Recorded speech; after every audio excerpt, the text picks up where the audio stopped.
Cette année, on a eu une bonne récolte. On a récolté à peu près 5 tonnes de pommes à peu près.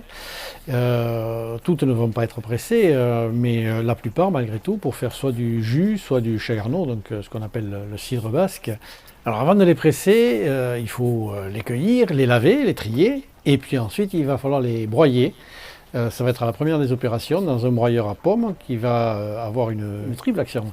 Déchiqueter, écraser et vriller les pommes. La pulpe va être vrillée, ce qui fait que ça va, quand on va mettre cette pulpe dans le pressoir, du coup la pressée va pouvoir se faire de manière beaucoup plus efficace. On va pouvoir tirer beaucoup plus de jus, extraire beaucoup plus de matière de ces pommes-là.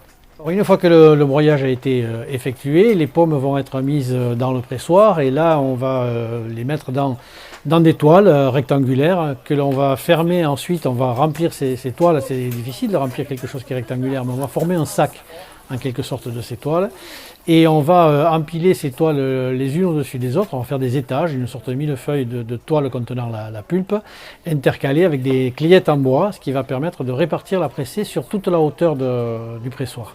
Alors là, pour le moment, on est en train sur cette première pressée de préparer pour le jus, et par contre, on va faire samedi et dimanche la fête autour du pressoir, hein, puisqu'on terminera la pressée dimanche.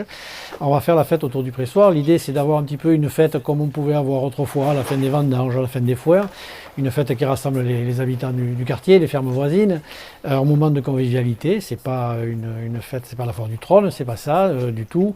C'est rester dans un moment patrimonial un petit peu. Donc on aura autour de nous des tchalapartas par exemple, on aura des grands jeux en bois, des grands jeux tels qu'on pouvait en trouver autrefois. On aura également de la chanson, voilà, un moment de convivialité partagée, je dirais, autour de ce pressoir pour célébrer la pomme.